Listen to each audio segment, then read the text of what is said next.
कोई ऐसा बच्चा हो सकता है जो बोल नहीं रहा हो, जो समझ नहीं रहा हो, जो सुन नहीं रहा हो, जो देख नहीं रहा हो, जो कुछ चीजें प्लान नहीं कर पा रहा हो, जो कमांड नहीं फॉलो कर पा रहा, स्टेप को फॉलो नहीं कर पा रहा, वो स्कूल जा सकता है।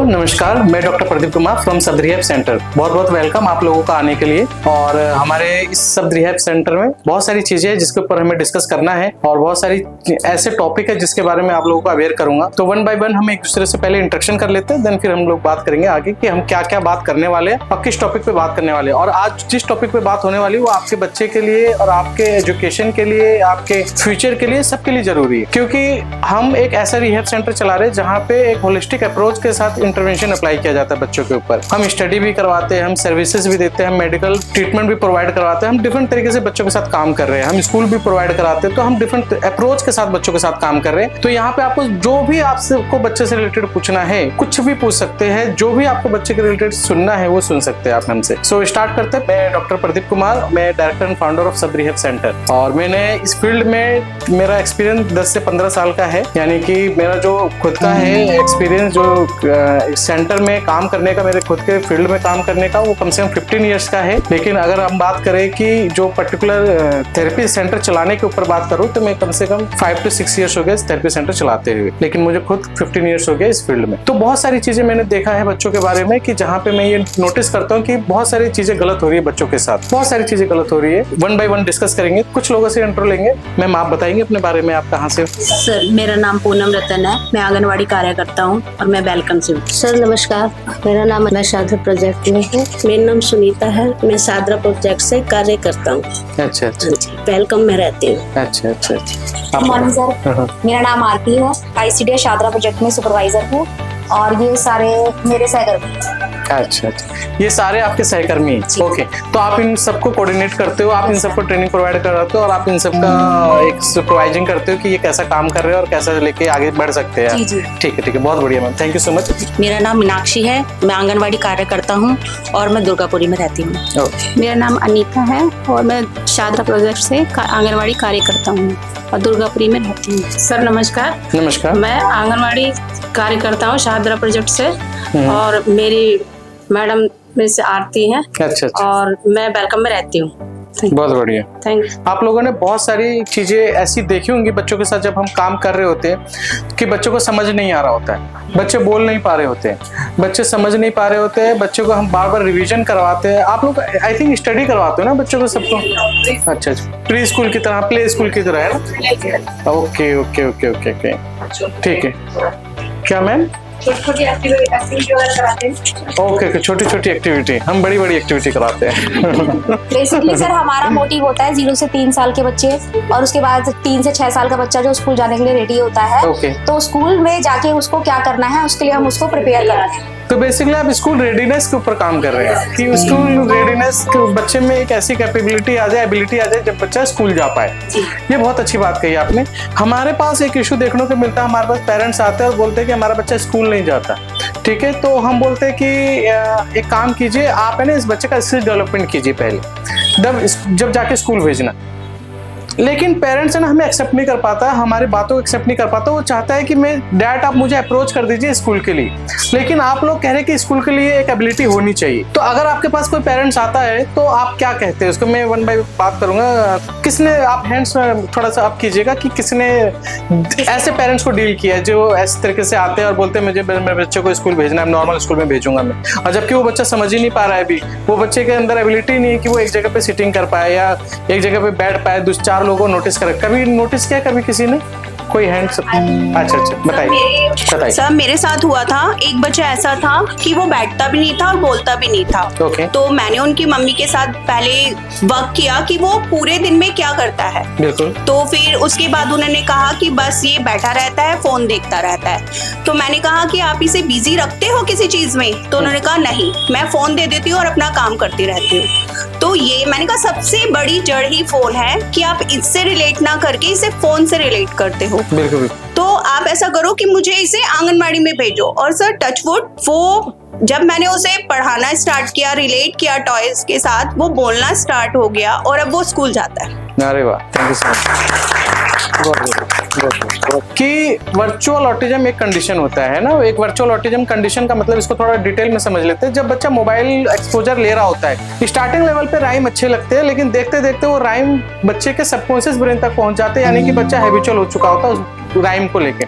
जब वो राइम मिलेगा तो उसको हैप्पीनेस आएगा, राइम नहीं मिलेगा तो हैप्पीनेस नहीं आएगा, क्योंकि एनवायरनमेंट में उसने हैप्पीनेस खोजा ही नहीं, उसने मोबाइल में हैप्पीनेस खोजा है। तो जब जब वो मोबाइल देखेगा उसको हैप्पीनेस आएगा। और कोई भी पर्सन हैप्पीनेस में पूरे दिन रहना चाहता है, कोई भी पेन में नहीं रहना चाहता। तो बच्चा भी उसी तरीके से होता है। जब मोबाइल में बहुत ज्यादा लग जाता है तो बच्चे का जो न्यूरॉन जो एबिलिटी है, न्यूरॉन जैसे कहते हैं कि हम किसी चीज को जब नोटिस करते हैं हमारे न्यूरॉन के पैटर्न बनते हैं। मान लीजिए किसी बॉल को बॉल बोल रहे हो तो कहीं ना कहीं वो पैटर्न डेवलप किया है आपने, उसका स्ट्रक्चर समझा है, उसका शेप समझा है, उसका कलर समझा है, उसका यूज समझा है, तब जाके किसी पे परसेप्शन बनाया आप। उसी तरीके से न्यूरॉन किसी चीज को जब समझता है ना तो एक पैटर्न से समझता है।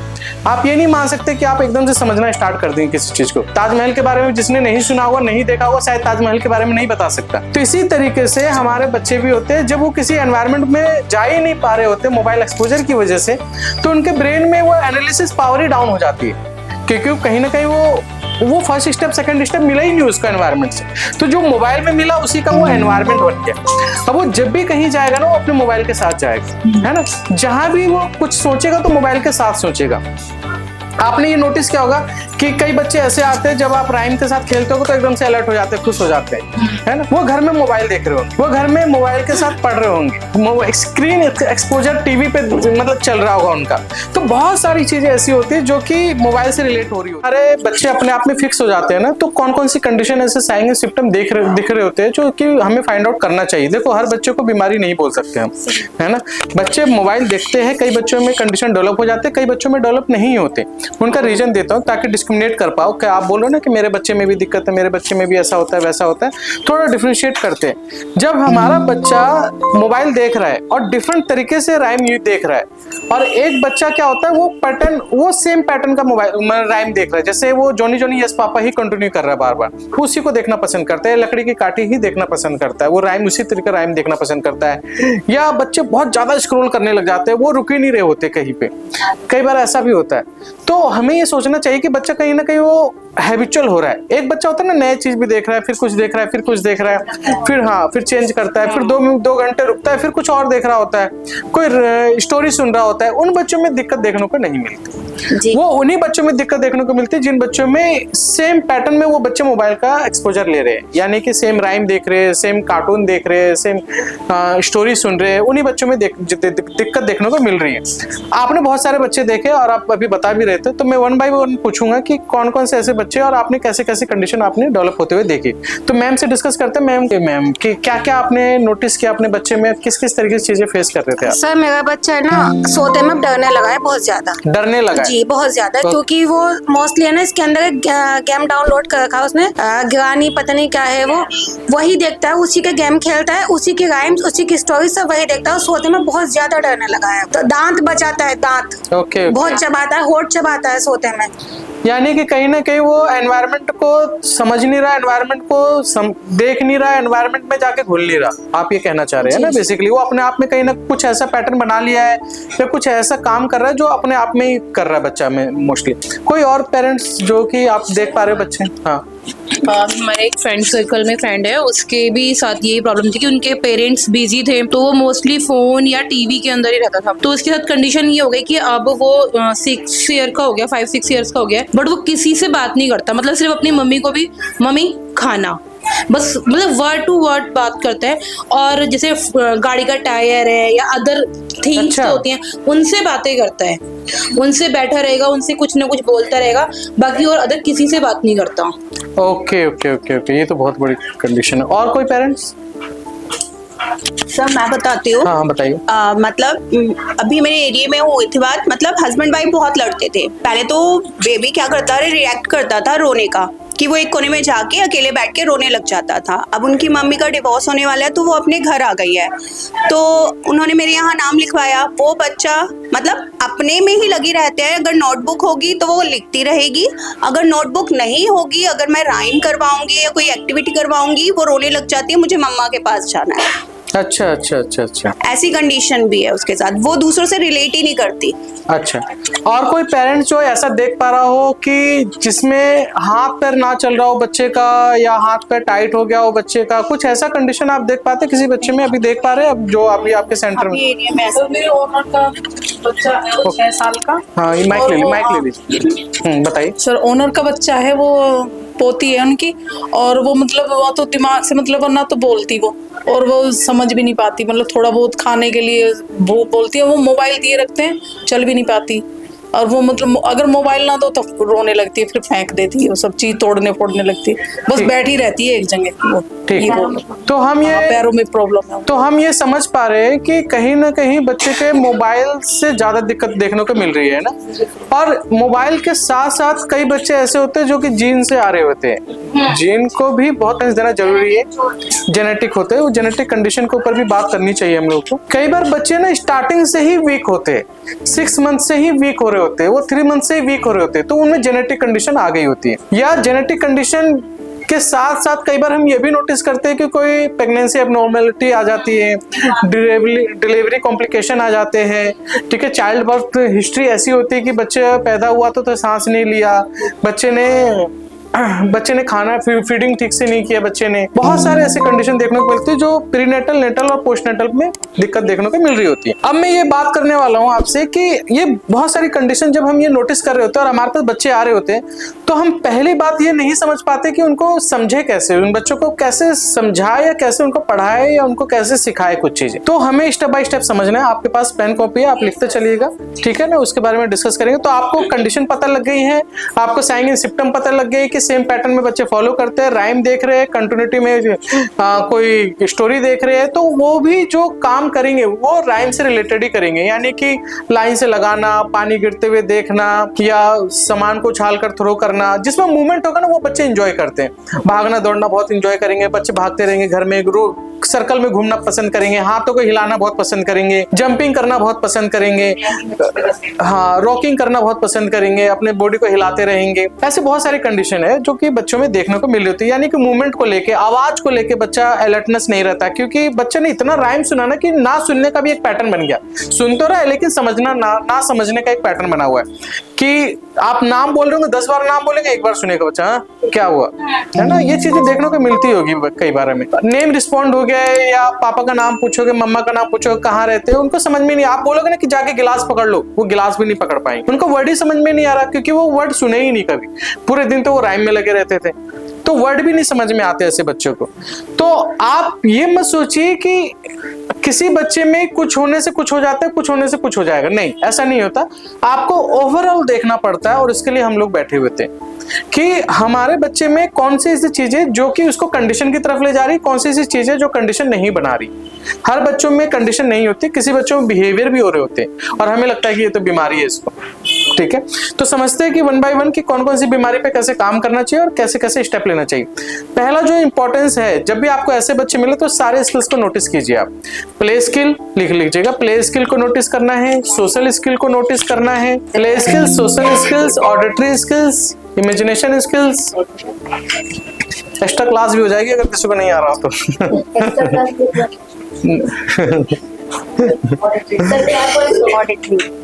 सुनना, ठीक है, ये सब आप लिख लिया आपने। तो ये मान लीजिए मैं कुछ बेसिक स्किल्स बता रहा हूँ कि जब आप अपने बच्चों को कुछ कमांड दे रहे हैं, ठीक है, कमांड फॉलोइंग लिख लीजिएगा। जब आप अपने बच्चों को कुछ कमांड दे रहे हैं ना, तो जब आप कमांड दे रहे हैं और कमांड में बहुत सारे वर्ड का यूज करते हैं, आप बोलते हैं कि जाके बैग ले लो और जाके चेयर के नीचे रख दो, गिलास उठाओ जाके डस्टबिन में डाल दो, या कुछ भी ऐसा बोलते हैं जो आपको लगता है डेली रूटीन में यूज होता है और बच्चा समझ नहीं पाता, वहीं पे फिक्स हो जाता है, देखता रहता है आपको क्या बोल रहे हो आप, या बैठा का बैठा रह जाता है। हाँ जी बताइए, माइक ले लीजिए। हाँ, क्या तो क्या है? दोनों बहनें हैं, मतलब लड़कियां है? हाँ जी। ओके। तो वो मतलब देखती हैं कि मैं क्या पढ़ा रही हूँ और क्या नहीं पढ़ा रही हूँ। Okay. सिर्फ मेरे को देख के दोनों बहनें स्माइल करती हैं और उन्हें कुछ समझ में नहीं आता। मैं पास जाती हूँ, जैसे कलर नेम बताती हूँ, पूछती हूँ, नहीं बोल पाती हैं, सिर्फ स्माइल देती हैं दोनों बहनें। अच्छा अच्छा अच्छा अच्छा अच्छा अच्छा। और कुछ नहीं, किसी बच्चे को एक्टिविटी करवाती हूँ, सब बच्चे करेंगे, वो सिर्फ देखेंगी और स्माइल देंगी और कुछ भी मुंह से नहीं बोलती हैं। अच्छा अच्छा अच्छा अच्छा अच्छा, कोई बात नहीं। तो आप ये कह रहे हैं कि बच्चा कमांड को फॉलो नहीं करता है, स्टेप को नहीं समझ पाता। जी, हाँ, वो देखेंगी समझेंगी भी पर स्माइल देंगी और कोई एक्टिविटी नहीं करती है। चीजों को एनालिसिस नहीं कर रहा है, आई कांटेक्ट बना के नहीं रखा हुआ किसी चीज की तरफ। जब आप समझाते हो तो बच्चे का आई कांटेक्ट नहीं रहता, बच्चा देखता इधर है, सोचता इधर है, सुनता इधर है। जी जी। ऐसा देखने को मिलता होगा आपको, है ना। तो वो सारी चीजें हैं जो कि कंडीशन की तरफ लेके जा रही होती बच्चे को।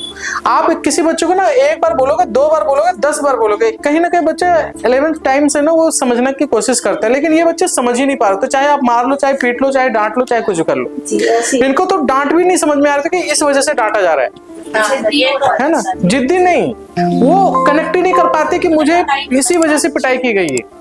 मेरी बात समझ रहे हैं आप? डांटा आपने, वो कनेक्ट ही नहीं किया।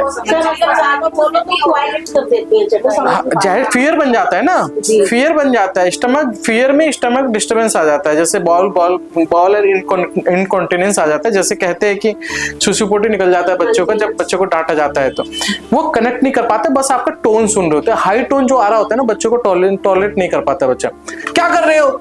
अब वो ये नहीं समझ रहे कि आपने क्या क्वेश्चन पूछ लिया, वो बस क्या कर रहे हो पर जो टोन है ना, वो हाई टोन, वो पिच है, वो उसी को ही पकड़ा, बस वो वर्ड को नहीं पकड़ा। क्या कर रहे हो आपको समझ में नहीं आ रहा, आपको पता नहीं लग रहा है क्या बोला जा रहा है, क्या करवाया, क्या कर रहे थे आप, यहाँ पे क्यों किया आपने, ये सब कुछ भी समझ में नहीं आएगा उसको।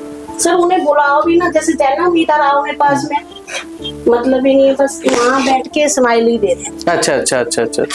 तो ये चीज है हमें नोटिस करना है कि जैसे अगर बच्चा स्माइल दे रहा है और आपको कहीं ना कहीं वो बिल्कुल लॉस्ट हो चुका है, वो बिल्कुल लॉस्ट हो चुका है, वो बस फेशियल एक्सप्रेशन पढ़ रहा है आपका। आ जाओ आओ तो वो हंसोगे तो हंस देगा, आप बोलो क्या कर रहे हो तो वो है ना, बस फेशियल एक्सप्रेशन ही पढ़ रहे होते हैं। तो हमें करना क्या है, तो मैंने जैसे लिखा कि आपको स्किल्स पे काम करना चाहिए, वो बेसिक स्किल्स है, वो बेसिक स्किल्स को नोटिस कीजिए कि कमांड फॉलोइंग कितनी है उस बच्चे में। आप ये देखिए कि बच्चा जब कोई एक्शन परफॉर्म करता है कि रेपिटेटिवली प्ले तो नहीं करता, रेपिटेटिव एक्शन तो नहीं लेता। जैसे आप ये अगर देखेंगे कि किसी बच्चे को कॉपी पलटना बहुत पसंद, तो वो कॉपी पलटता रहेगा बस। वो क्या करेगा ना, वो कॉपी को देखेगा नहीं पर्टिकुलर कि पलटने के बाद क्या लिखा है, वो बस पलटता रहेगा। कई बच्चे ऐसे होते हैं जो पानी को गिरता हुआ उल्टा करेंगे, बोतल को सीधा करेंगे, उल्टा करेंगे सीधा करेंगे, उल्टा करेंगे सीधा करेंगे। हाँ, कई बच्चे ऐसे आपको देखने को मिलेंगे, पेंसिल ऐसे घुमाते रहेंगे, पेंसिल को पकड़ के ऐसे घुमाते रहेंगे, या इरेजर पकड़ लेंगे ऐसे मूवमेंट लेते रहेंगे। आप समझ रहे, इरेजर ऐसे घुमाते रहेंगे, पेंसिल को ऐसे पकड़, आप पूछोगे क्या कर रहे हो, थोड़ी देर रुकेंगे फिर से स्टार्ट कर देंगे। ठीक है।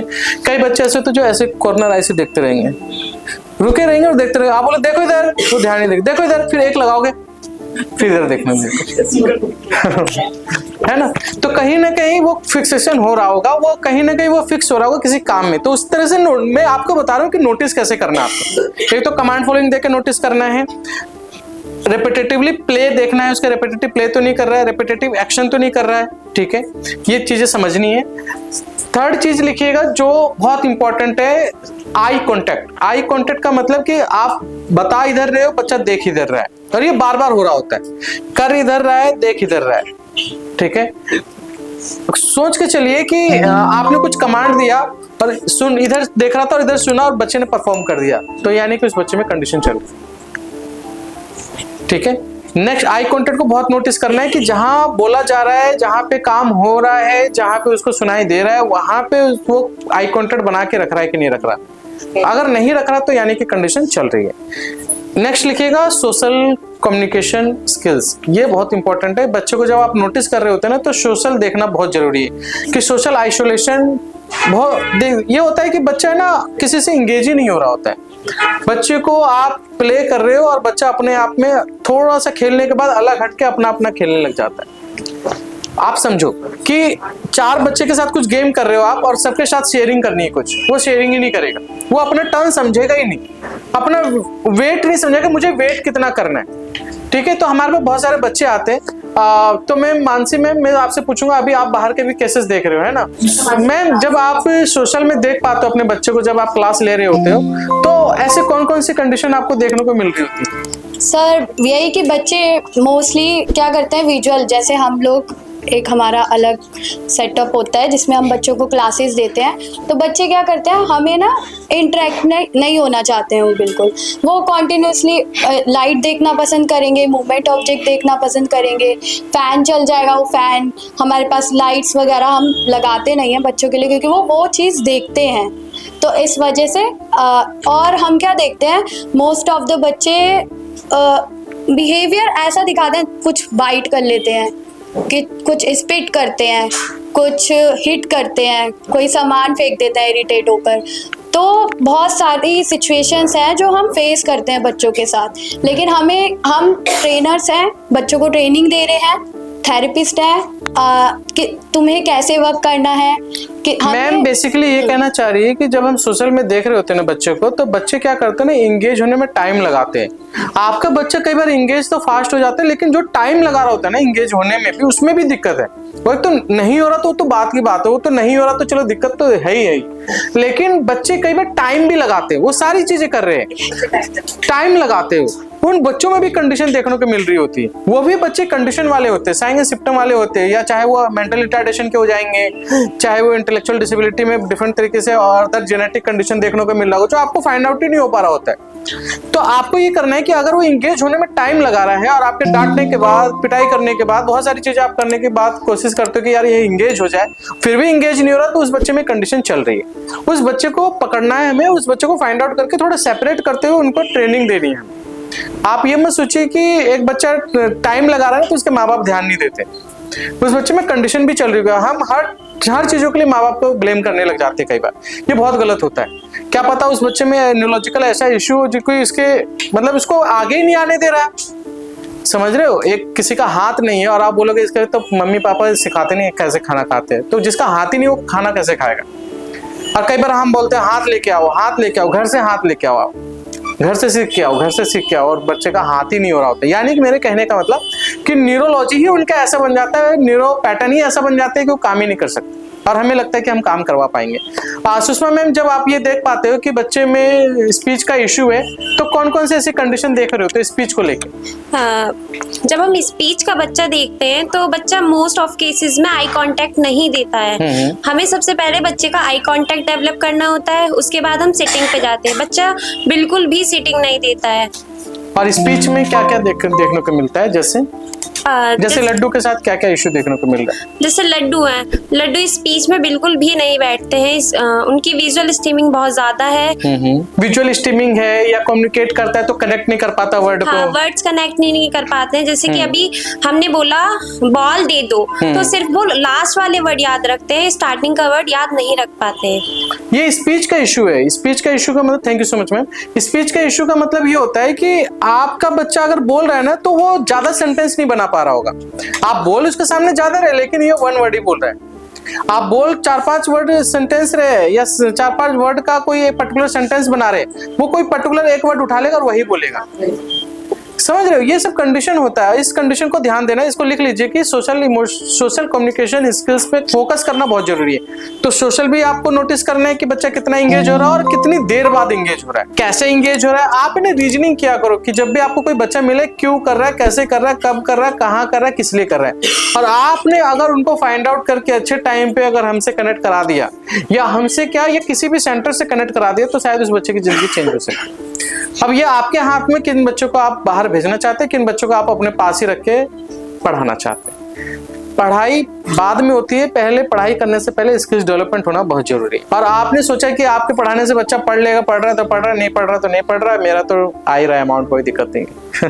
तो थोड़ा सा वहां पे इमोशनल अटैचमेंट दिखाना पड़ेगा बच्चों से कि बच्चों का लाइफ का सवाल है, हमने जी लिया जितना जीना था, अब बच्चों की जिंदगी है ना। अगर बच्चों की जिंदगी खराब हो रही है तो आप हम सब जिम्मेदार है इसके, है ना। एनवायरमेंट जिम्मेदार है इन बच्चों की लाइफ खराब करने। कई होते, मैंने कई जगह फोकस किया है कि हमारे पास ऐसे ऐसे लोग आते हैं कि बोलते हैं कि सर 10 साल से हम इलाज करा रहे, कोई फर्क नहीं पड़ा है।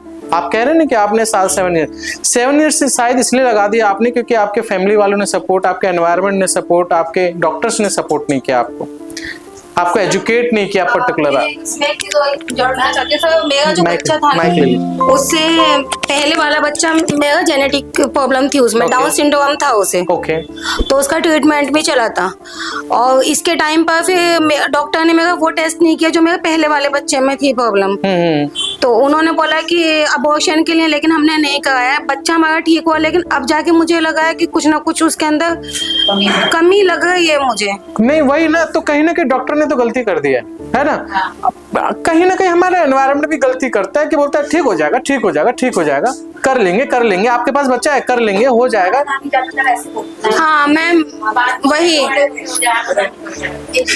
आपने तो दुख पे हाथ रख दिया। हाँ, नहीं सही है बिल्कुल। दादा दादी, बिल्कुल सही बात है। दादा दादी को क्या पता, इतने होशियार होते तो वो हमारे साथ नहीं होते है ना, दिल्ली में नहीं होते, नोएडा में होते। तो कहीं ना कहीं देखो दादा दादी तो है ही अपनी जगह पे, क्योंकि उनको एक्सपोजर ही नहीं हुआ तो उनका अंडरस्टैंडिंग नहीं। लेकिन हम लोग एजुकेटेड है, अगर आज भी हम लोग इस तरीके से हरकत करेंगे तो कैसे काम बनेगा, है ना। हम लोग अब 20 बच्चों के साथ बैठते हैं, एक क्लास में शायद 20 बच्चे तो होंगे आई थिंक, है ना, एक रूम में।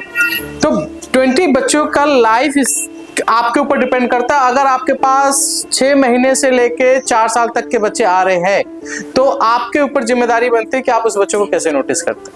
अगर आपने उन बच्चों को नोटिस नहीं किया तो कहीं ना कहीं आप जिम्मेदार है पर्टिकुलर उस बच्चों की जिंदगी खराब होने की। इसलिए हम कोशिश ये करते हैं, हम लोग ऑल ओवर वर्ल्ड पे काम करते हैं। आप देखोगे मेरा यूट्यूब चैनल तो आपको बहुत अच्छा लगेगा कनेक्ट करने में, कि हमारे पास बाहर से लोग आ रहे हैं। हम लोग है ना अवेयर करने की कोशिश करें, इसका कोई अमाउंट नहीं है, जो अभी हम कर रहे हैं इसका कोई अमाउंट नहीं है। अपना टाइम दे रहे हैं, काफी बच्चे हमारे पास सेशन के लिए होते हैं ना, मैं वो सब सेशन छोड़ के, अपना पैसा छोड़ के आपको एजुकेट करने की कोशिश कर रहे हैं। मेरा मोटिव ये है कि गरीब से गरीब बच्चा भी हो, अगर वो सही से अगर अपना कदम उठा लेना तो उसकी जिंदगी बन सकती है। नहीं तो अदरवाइज आप लोग जिम्मेदार है, मैं जिम्मेदार हूँ, सारे जिम्मेदार हूँ, एनवायरनमेंट जिम्मेदार होगा, और इन बच्चे को कोई गलती नहीं होगी और आगे चल के कहेंगे इस बच्चे में तो दिमाग ही नहीं था इसलिए पढ़ा नहीं।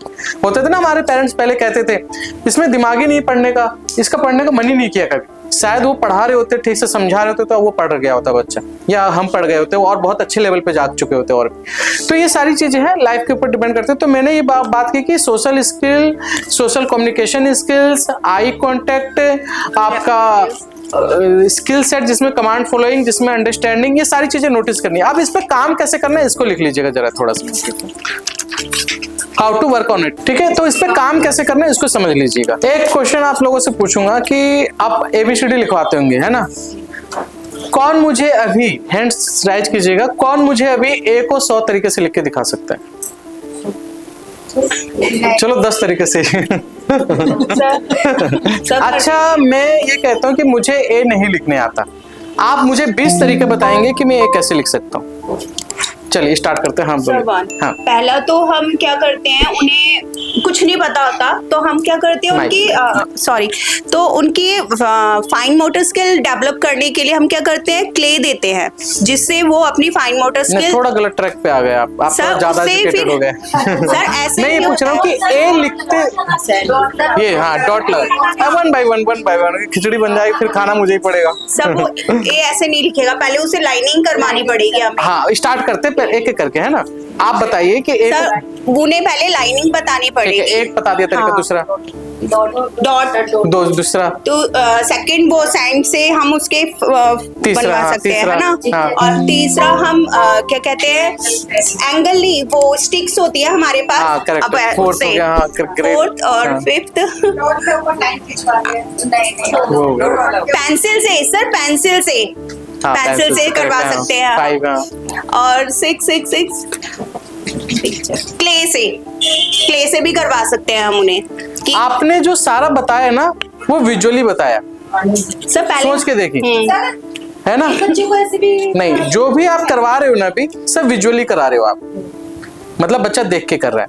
अब बच्चा देख के समझ ही नहीं रहा। अब स्टार्ट करते हैं, कौन बता सकते? सर जब तक हम रिलेट नहीं करेंगे तो वो खुद नहीं बच्चा करेगा। देख ही नहीं रहा, मान लीजिए देख ही नहीं रहा, अब कैसे करेंगे? क्योंकि बच्चे होते हैं ना वर्चुअल ऑटिज्म के, वो तो बिल्कुल ही रिकॉग्नाइज, देख इधर देख रहे हैं और आप कनेक्ट करा रहे हो।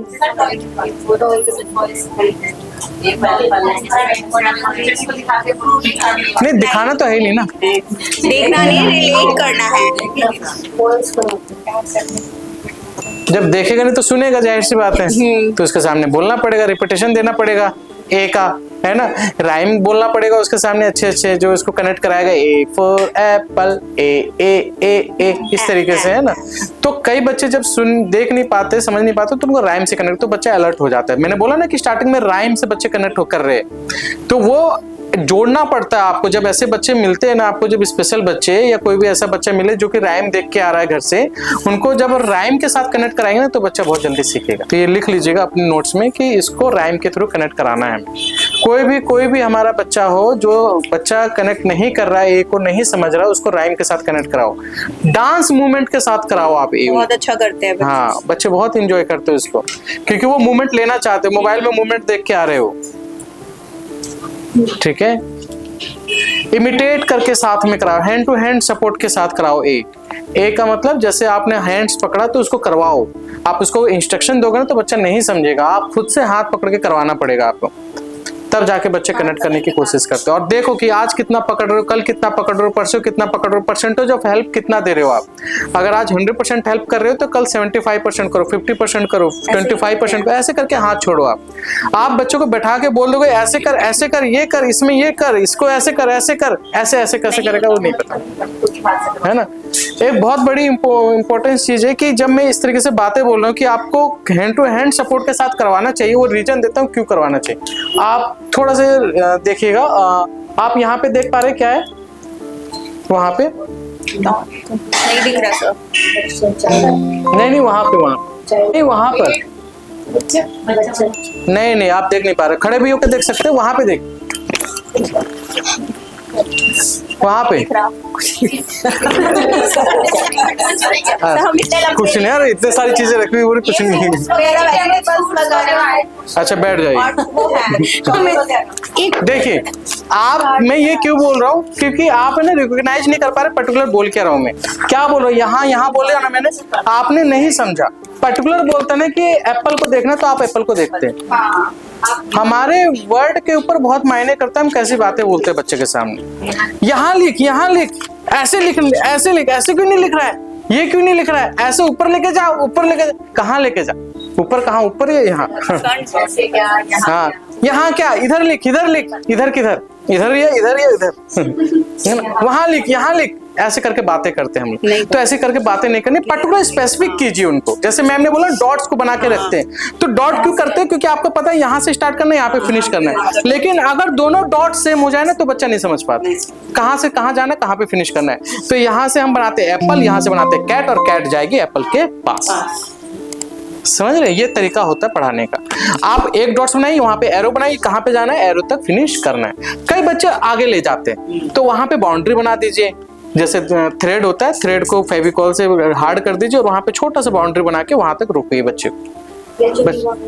हाँ, कोई चूड़ी का ले लीजिए, जैसे कलरिंग कराते तो कलरिंग करे तो उसमें करे, पर्टिकुलर बाहर ना जाए बच्चा। हाँ, वहां से बच्चा रुक जाएगा, वो पहुंचेगा नहीं आगे तक। बहुत सारे तरीके, इसलिए मैं बोला 100 तरीके, नंबर ऑफ 100 वे कि हम बच्चों को ये सिखा सके और कुछ बच्चों को पढ़ा सके। तो अपने बच्चों के साथ अगर फिक्सेशन के साथ काम कर रहे हैं तो कहीं ना कहीं आप गलत काम कर रहे हैं। ऐसे ही करना है, ये करना है, घर से करके लेके आ, कहीं ना कहीं आप अपने आप को बहुत एजुकेटेड समझ रहे हैं या आप अपने आप को बहुत इंटेलिजेंट समझ रहे हो। गलती होती है हम लोगों से, हम अपने बच्चे नहीं पढ़ा पाते, दूसरे के बच्चे पढ़ाने चलते हैं हम। ये बहुत जरूरी है। आप अपने बच्चे का बिहेवियर नहीं सेटल कर पा रहे, आप दूसरे के बच्चे का बिहेवियर सेटल कर रहे। हम लोग भी है, मैम मेरे पास भी बच्चा, हम लोग खुद ही फ्रस्ट्रेट हो जाते हैं तो मैम के पास आते हैं। ठीक है, तो होता है, बहुत सारी चीजें होती है। तो हमेशा दूसरों का सपोर्ट लेना चाहिए, एक दूसरे से बात करना चाहिए और बहुत खुल के बात करना चाहिए। और ये जो कंडीशन बता रहा हूँ, तरीके बता रहा हूँ, इस सबको नोटिस करना चाहिए कि यहाँ वहाँ ये सब वर्ड यूज नहीं करने, डिफरेंट तरीके का, डिफरेंट अप्रोच के साथ काम करना है। जो बच्चे आंखों से नहीं समझ रहे, कानों से समझाइए, जो कानों से नहीं समझ रहे मूवमेंट से समझाइए, जो मूवमेंट से नहीं समझ रहे वो टच से समझाइए, जो टच से नहीं समझ रहे उनको राइमिंग के साथ समझाइए। तो बहुत तरीके काम करने के, उनको स्टोरी टेलिंग मेथड से समझाइए। ये होता है ना कि वे बच्चे का एक लर्निंग स्टाइल होता है कि बच्चा किस स्टाइल से सीख रहा है। आप सिंपल कीजिए कि एक बच्चे में कंडीशन नोटिस कीजिए कि क्या उसके बच्चे में, किसी बच्चे में जल्दी रिस्पांस देता है, धीरे रिस्पांस देता है। इससे आपको पता लग जाएगा बच्चे में कुछ कंडीशन चल रहा है। अब आपको डिस्क्रिमिनेट करना है कि कौन से कंडीशन चल रही है, कोई जेनेटिक कंडीशन है या मोबाइल की वजह से दिक्कत आ रही है, घर में काम नहीं करते, घर में इसके पास ध्यान देने वाला कोई नहीं है, इसकी वजह से सीधे डॉक्टर के पास भेजिए, मेंटल हेल्थ डॉक्टर के पास भेजिए, नहीं तो उस बच्चे की लाइफ खराब हो जाएगी। आप सिंपल से बिना सोचे उनको बोलिए कि मेंटल हेल्थ डॉक्टर के पास लेके जाओ, चाहे गवर्नमेंट में लेके जाओ चाहे प्राइवेट में लेके, लेकिन उनके पास लेके जाओ एक बार। वहां से वो क्या लेकर आते फिर आपको पता लग जाए कि आपके ऊपर ब्लेम नहीं आएगा उस बच्चे का। आप अपने दिमाग से शांत हो चुके होंगे, स्पिरिचुअल लेवल पे भगवान की तरफ से साफ हो चुके होंगे, अपना काम कर दिया आपने। अब वो उस पेरेंट्स की जिम्मेदारी है और बच्चे की जिम्मेदारी, क्योंकि उसको पता लग गया था फिर भी नहीं काम किया, फिर आप खुश हो गए कि हाँ मैंने अपना काम कर दिया। आप अपनी तरफ से साफ हो जाएंगे, आपके मेरा दिल साफ है, मैंने इस बच्चे के लिए कुछ किया था लेकिन सामने वाले एनवायरनमेंट ने इसके साथ काम नहीं किया। तो ये अपने आप से निकाल के रखना है कि हर बच्चे को नोटिस करते हुए चलना और अच्छे से काम करना है। और किसी का क्वेश्चन है तो वो मेरे से पूछ सकता है, कोई दिक्कत नहीं है। ये बेसिक था हमारा और इसी पे हम लेके काम करते हैं और बहुत तरह के बच्चे आते हैं हमारे पास, तो किसी का कोई क्वेश्चन है तो प्लीज मेरे से पूछ सकते हैं।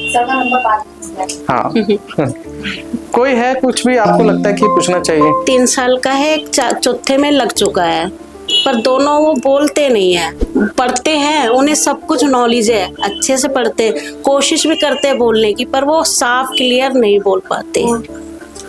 तो आप क्या करेंगे उसके लिए? उसके लिए तो हम करेंगे। आप है ना स्टेप समझिए उनके। ये है कि जैसे आप स्टेप समझते हैं ना, जैसे वो बच्चे बोल नहीं पाते तो आप है ना उनकी स्पीच थेरेपी करवा सकते हैं जी। थेरेपी होती है पर्टिकुलर किसी चीज की। अगर कोई बच्चा समझ नहीं पा रहा उसकी थेरेपी है। थेरेपी का मतलब उस पे अंडरस्टैंडिंग का काम करवाया जाता है, बच्चे के लाइफ स्किल्स को डेवलप किया जाता है। तो आप जब भी बच्चा ऐसा कोई दिक्कत है तो बोलिए थेरेपी कराओ ले जाके। आप सब बोलेंगे थेरेपी कराओ, थेरेपी थेरेपी थेरेपी। कोई भी बच्चा ऐसा मिले थेरेपी कराना है। अब बोलते हैं कि थेरेपी में कब तक रिजल्ट आएगा, ठीक हो जाएगा? उनको सिंपल से एक चीज समझाएगा, आपका बच्चा 5 साल का है लेकिन बिहेव 3 साल के अकॉर्डिंग कर रहा है। आपका बच्चा 7 साल का है लेकिन 2 साल के अकॉर्डिंग बिहेव कर रहा है। 2 साल के बच्चे को 7 साल का बच्चा बना सकते हैं? मुझे बताइएगा, कोई भी बना सकता है? ऐसा नहीं बना सकते। तो वो ना एक नॉर्मल डेवलपमेंट चाहता है बच्चा कि मैं पहले 2 साल वाला काम कर रहा था, अब 2.5 साल वाला काम करूंगा, 2.5 साल के साथ 3 साल वाला काम, फिर 3.5 साल वाला, फिर 4 साल वाला, सिर्फ 4.5। इतना जब जाके बच्चा काम करता तो 7 साल वाला जिस दिन काम करेगा ना उस दिन बच्चे की सेल्फ लर्निंग स्टार्ट होती है। और सेल्फ लर्निंग जहां स्टार्ट होगा वो बच्चा ठीक हो जाता है, वो सारा काम करेगा, पीछे पढ़ने की जरूरत ही नहीं पड़ेगी। सर उनकी मम्मी बड़ी परेशान रहती है, इस वजह से पूछा मैंने। नहीं वो तो ठीक है, मैं आपको गलत नहीं बोल रहा हूँ। ये नहीं मैं आपको नहीं कह रहे, मतलब वो ये कह रही थी मैडम अगर ये नहीं बोल पा रहे तो मैं इसको स्कूल में डाल लूं। बोलेगा पहले उनको असेसमेंट होली कराने की कि क्या बोलेगा भी कि नहीं बोलेगा। वो दिखाना पड़ेगा पहले डॉक्टर को। हाँ पहले डॉक्टर को दिखाना और उसका एक एसेस कराना है कि वो बच्चे बोल भी सकते कि नहीं बोल सकते। कई बार होते हैं जो कम्युनिटली बोल नहीं पाते, कई भी होते नेक में काफी सारे इश्यू हो जाते हैं, तो वो देखना पड़ेगा हमें कि क्या बच्चा है। तो ये चीजें हैं हमें सारी चीज।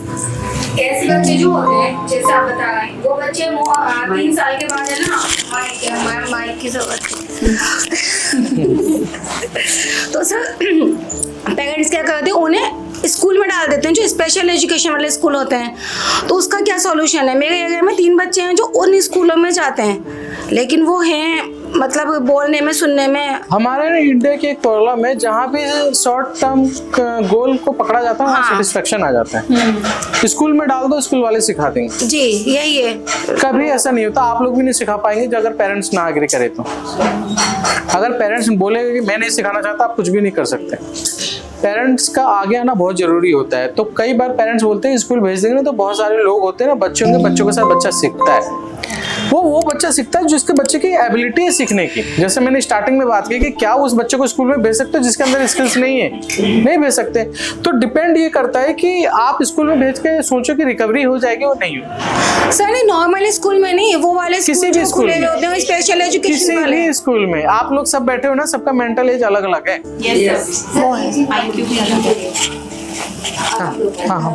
हाँ बताइए। आप जैसे कह रहे हो ना कि स्कूल में भेजना है, स्कूल में 2 घंटा रहेगा बच्चा, पेरेंट्स के पास बाकी के 22 घंटा रहेगा, तो काम किसको करना है? किसको करना है? मैम वही तो मुझे आपको बतानी है पेरेंट्स को कि स्कूल वाले भी कुछ नहीं कर पाएंगे, वो 2 घंटा या 3 घंटा करेंगे, बाकी उनको 21 घंटे आपको ही कराना है। बिल्कुल। और उनको ना एक ना सिंपल सा स्ट्रेटेजी बता दीजिएगा कि 20 बच्चे हैं, 20 बच्चों का अलग अलग दिमाग काम कर रहा है। आपका बच्चा उन दिमाग के साथ एडजस्ट नहीं हो पाएगा क्योंकि आपके बच्चे की तरह दिमाग किसी का नहीं है। दूसरी बात, स्पेशल स्कूल जो आप बता रहे हैं वहाँ दूसरी दिमाग के लेवल के बच्चे रहेगा, कोई फिजिकल अलग अलग ही होते हैं। देखा है वो स्कूल कड़कड़ुमा में जो है ना अमर ज्योति, देखो बच्चे अच्छा सीखते तो बुरा भी सीखते हैं। अगर वहाँ पे अच्छा गए थे, मैं वहाँ पे हम लोग थे, वहाँ पे काम करते थे। हम एक अच्छे डिपार्टमेंट में काम करते, ओटी डिपार्टमेंट था वहाँ पे, उसमें हाँ। तो वहाँ पे हम लोगों ने जॉब किया हुआ है, तो वहाँ पे सब सिनेरियो देखा हुआ है कि क्या होता है। हाँ तो होता ये है कि आप किसी भी बच्चों को किसी भी स्कूल में डालकर रिकवरी नहीं ले सकते।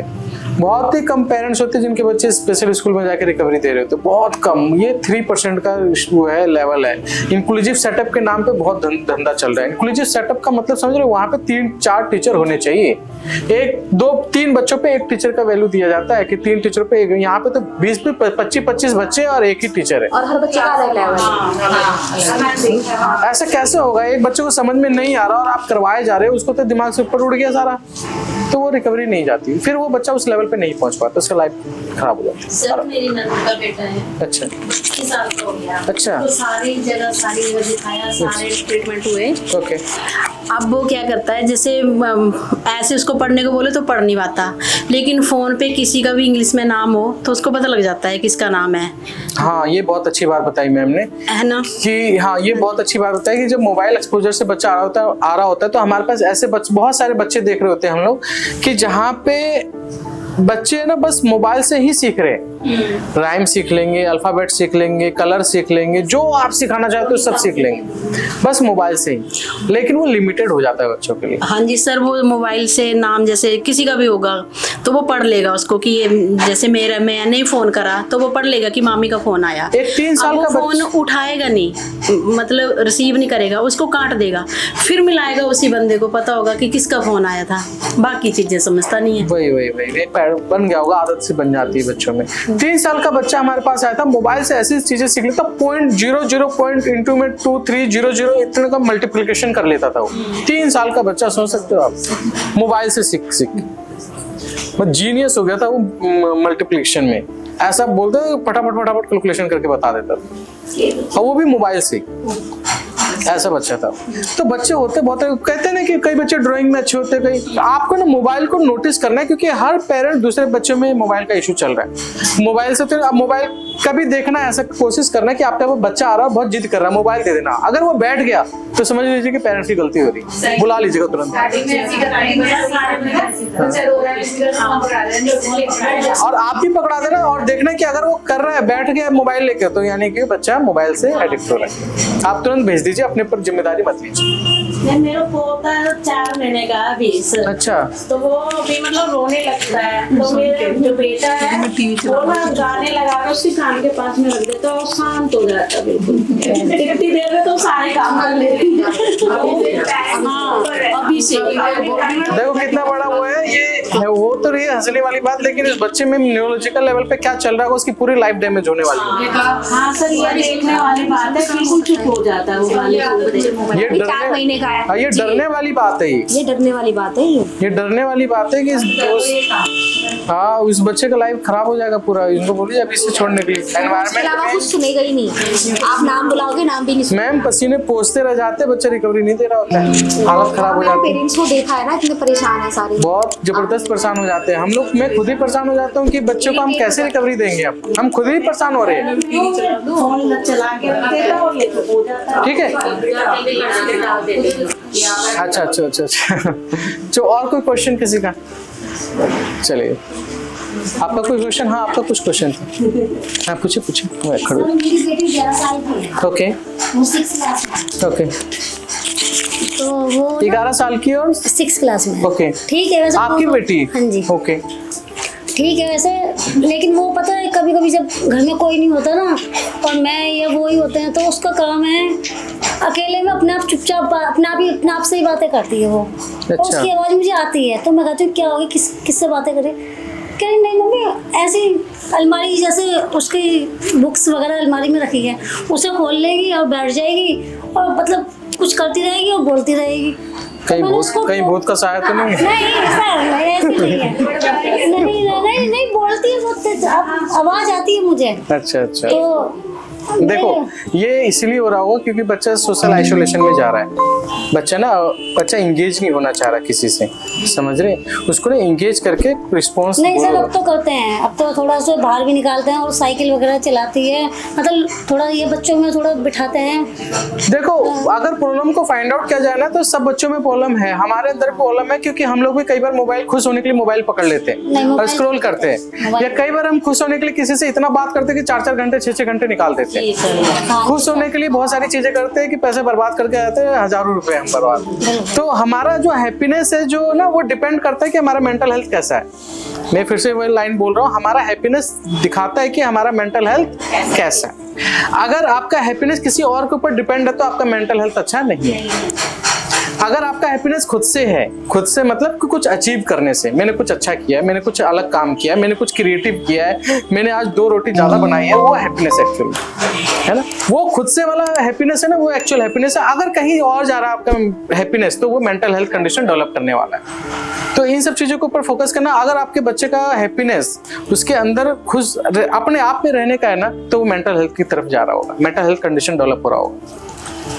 ये बहुत इंपॉर्टेंट चीज है कि जो भी डिप्रेशन, एंजाइटी, स्ट्रेस, ये जितने भी कंडीशन हो रहे होते हैं ना, वो दूसरे के ऊपर डिपेंड होने की वजह से हो रहे होते हैं। कि उसने मुझे ऐसा क्यों बोल दिया, इसने मुझे ऐसा क्यों कर दिया, ये क्यों बोल रहा था, ऐसा क्यों हो रहा था, ये क्यों हो रहा था, ये क्यों ऐसा क्यों है, होना नहीं चाहिए था, ऐसा हो रहा था। बहुत सारी बातें हैं जो कि हम अपने दिमाग में लेके रखते हैं, तो उससे मेंटल हेल्थ कंडीशन डेवलप हो रही होती है। अपने आप को जितना श्रिंक करोगे और अपने आप में अंदर हैप्पीनेस खोजोगे उतने ज्यादा बढ़े। और हैप्पीनेस कोई होता ही नहीं है, जहां आपका इल्यूजन है वहीं हैप्पीनेस चाहिए। मतलब जैसे बोलती है तो क्या करना चाहिए? बोलती है तो उसको इंगेज करके देखो कि कितना कम्युनिकेट कर पा रही है। तो अगर नहीं कम्युनिकेट कर पा रही तो फिर आपको उसको थेरेपी की तरफ लेके आना पड़ेगा।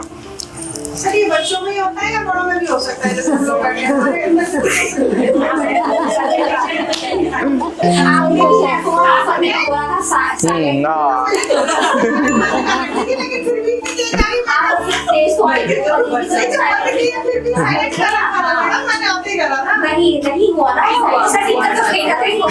अरे कोई बात नहीं।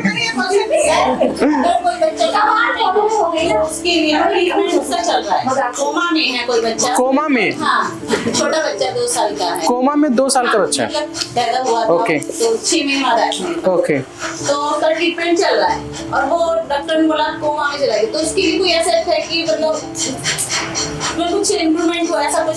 कोमा में जब जाते हैं ना तो हमें सेंसरी अप्रोच के साथ काम करना पड़ता है। सेंसरी का मतलब कि हमें ना बाहर से टेक्सचर वेक्चर का यूज करना पड़ता है, मूवमेंट को देना पड़ता है थोड़ा थोड़ा, तो उससे कॉन्शियसनेस आने स्टार्ट हो जाती है।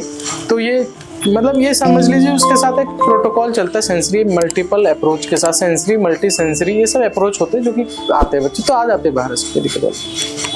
तो उसके लिए मतलब ऐसा कुछ नहीं है कि मतलब कहीं एडमिट कराना पड़ेगा उसको? कराना पड़ेगा उसको, एडमिट नहीं कराना, उसको थेरेपी की तरफ लेके आना है। घर पे ही थेरेपी उसकी होगी, घर पे ही? हाँ अगर होगी तो। अगर वो कोमा में घर पे है, हाँ डॉक्टर ने घर भेज दिया उसको। वो तो 2 देखना साल पड़ेगा, मतलब उसका इलाज चल रहा था, वो देखना पड़ेगा क्योंकि उसमें नोटिस करना पड़ेगा। चाचा नहर में भी इलाज चल गया उसका, और ये सफदरजंग में भी इलाज चला। उसके बाद आंखें खोलता है? हाँ आंखें खुली रहती है, बंद भी करता है, पर रिस्पॉन्ड नहीं करता कोई चीज के लिए। तो वो दूसरी कंडीन होगी, कोमा में तो एक नॉर्मल। तो डॉक्टर ने कोमा ही बताया, उसको लेटा रहता है बस, वो हाथ पैर से चलता है, हाथ पैर चलते बस, आंखें झपकाता है, बाकी सुनता कुछ नहीं है, जैसे ऐसे कर लेता है। तो वो मुझे चेक करना पड़ेगा, मुझे ना हिस्ट्री देखनी पड़ेगी उसकी, मैं इस पे कुछ नहीं कह सकता अभी। ठीक है, हाँ बहुत सारी चीजें देख के पता लगेगा, उसकी हिस्ट्री देख के पता लगेगा। मेरे एरिया में एक लेडी है, उसके 3 बच्चे हुए, तीनों ही बच्चे गूंगे थे। ओके। नहीं अगर जो हर बार ही बच्चे गूंगे होते हैं, हो सकता है एबनॉर्मेलिटी आ जाती है, जिन पेरेंट्स में एबनॉर्मेलिटी आ जाती है वो आगे एबनॉर्मेलिटी बनी रहती है। जैसे एक बच्चा था जिसको पैर, एक फिंगर नहीं था पैरों में, आगे 4 बच्चे हुए उसके, उस चारों के बच्चों में फिंगर नहीं। हाँ उसके लिए 3 बच्चे गूंगे रहे। तो होता है, एबनॉर्मेलिटी देखा जाता है, मालफॉर्मेशन हो जाता है बच्चा में सारी। और कोई क्वेश्चन? हाँ बताइए, पहले मैम का क्वेश्चन लेंगे, मैम का फोन आ रहा था। वो अपने लिए पूछ रहे, पूछो। ये सब बच्चों में होता है या हम बड़े में भी होता है? हाँ इनका जवाब नहीं मिला अभी। हाँ बिल्कुल, ये बड़ों में भी होता है। जो कंडीशन है ना, जो मेंटल हेल्थ कंडीशन है, वो सोसाइटी के ऊपर डिपेंड करती है कि सोसाइटी इसको कैसे एक्सेप्ट करती है। समझिएगा जरा, मैं यहाँ पे बैठा बोल रहा हूँ और एकदम से खूब हंसने लग जाऊँ, ठीक है, अगर आप इस चीज को एक्सेप्ट करते तो आपके लिए नॉर्मल हो गया, मेरे लिए नॉर्मल हो गया। अगर बोले ये क्या तरीका हुआ बात करने का, तो ये एबनॉर्मलिटी में आ जाता है। सोसाइटी दिखाती है, सोसाइटी बनाती है किसी कंडीशन को, मेंटल हेल्थ कंडीशन को। कोई डिप्रेशन में पड़ा रहता है, रास्ते में घूम रहा है तो कोई फर्क नहीं पड़ता है। लेकिन जब 4 लोग समझदार होते हैं, आपस में बात कर रहे होते हैं और वो बात नहीं करे तो बोलते हैं इसमें मेंटल हेल्थ कंडीशन है। सोसाइटी बताएगी कि आपको कि वो कंडीशन है कि नहीं है। अगर सोसाइटी आपकी एक्सेप्ट कर रही है तो कंडीशन नहीं है, सोसाइटी एक्सेप्ट नहीं कर रही है तो वो कंडीशन है। दूसरी बात, अगर आपका काम अफेक्ट हो रहा है उस चीज से, उस जो भी आपका बिहेवियर बन रहा है, जो भी आपका मेंटल हेल्थ कंडीशन बन रहा है, उससे आपका काम अफेक्ट हो रहा है, सुबह से शाम तक जो आप करना चाहते हो नहीं कर पा रहे, तो मेंटल हेल्थ कंडीशन चल रही है। मेरी बात समझ रहे हैं आप? कहने का मतलब है हर एज में होता है। हर एज में हो सकता है, वो डिपेंड करता है। अगर आपका काम इफेक्ट हो रहा है, आप खाना नहीं बना पा रहे उस कंडीशन की वजह से, आप खाना नहीं खिला पा रहे, आप घर से बाहर नहीं जा पा रहे, दूसरे लोगों से बात नहीं कर पा रहे, सो नहीं पा रहे, चल नहीं पा रहे, समझ नहीं पा रहे किसी चीज को, कोई पर्टिकुलर कंडीशन होने के बाद, तो कहीं ना कहीं मेंटल हेल्थ कंडीशन चल रही है। मेरा कहना कि मैं रात को जो 2-3 घंटे सोई तो सो गई, और मैं जैसे उठी ना पूरा मतलब मेरे दिमाग में मैं पूरे दिन का जितना काम करती हूँ वो पूरा मेरा चलता रहता है। अभी आप बात कर रहे हैं ना, समझा रहे हैं हमें, लेकिन मेरा दिमाग कहीं चल ही रहा है। मैं आपकी बात भी सुन रही हूँ और वो अपने आप भी चल ही रहा है। इनको एडमिट करना पड़ेगा और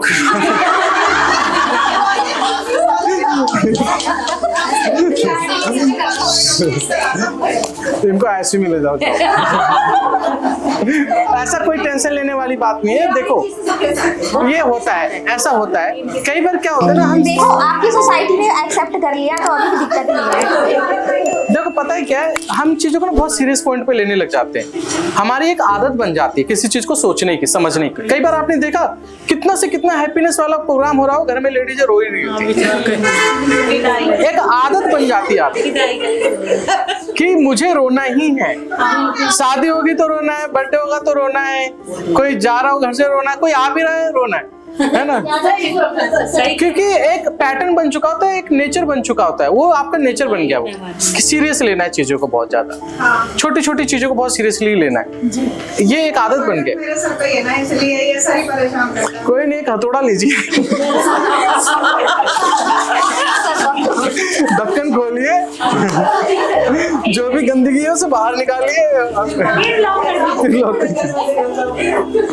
ठीक है, ऐसा कोई टेंशन लेने वाली बात नहीं है। बहुत अच्छे हो आप, और स्टार्टिंग देखिए कि आपको काम में इफेक्ट नहीं हो रहा तो चीजें ठीक है, लेकिन चीजों को ना सोचना स्टार्ट कीजिए कि किस बात को सीरियस लिया जा सकता है, किस बात को नहीं लिया जा सकता है। आपको बच्चों को लेकर सीरियसनेस ज्यादा होनी चाहिए एज कम्पेयर टू दुनियादारी को छोड़ देना चाहिए। मैं ये कहता हूँ, बच्चे जिंदगी लाइफ का सवाल होते हैं, बच्चे आपकी जिंदगी होते हैं, बच्चे आपका रूप होते हैं। दूसरा, अगर आपने अपने बच्चों की तरफ ध्यान नहीं दिया तो आपने किसी की तरफ ध्यान नहीं दिया। कोई हस्बैंड नहीं है, कोई सास ससुर नहीं है, कुछ भी नहीं है। बच्चे अच्छे तो आप सब अच्छे हो। ठीक है, so thank you so much, मुझे सुनने के लिए बहुत बहुत धन्यवाद।